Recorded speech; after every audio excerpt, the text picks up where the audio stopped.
Huli ang isang Tsino na pinagnakawan umano ang kababayan niyang nakatira sa isang condo unit sa Pasay City.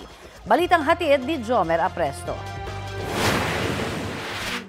Arestado ang isang Chinese sa isang condo unit sa Pasay City nitong Lunes ng gabi.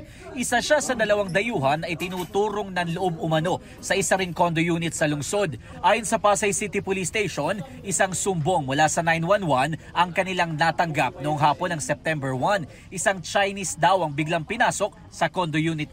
Hindi na raw ito naabutan ng mga rumespondeng pulis noon. Nakatakas ang dalawang sospek habang ligtas naman ang 33 anyos na lalaking biktima.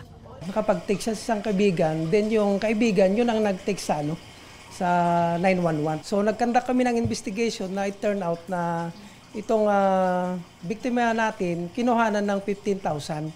Kakilala raw ng biktima ang mga sospek kaya siya rin ang nakapagturo sa kinaroroonan ng isa sa kanila na nakatira lang pala sa katabing gusali. Nakuha sa kanya ang isang taser at kutsilyo na ginamit sa pananakot sa biktima. Pero hindi na nabawi ang pera. Wala rin daw naipakitang passport ang sospek kaya nakikipag-ugnayan na ang pulisya sa Bureau of Immigration.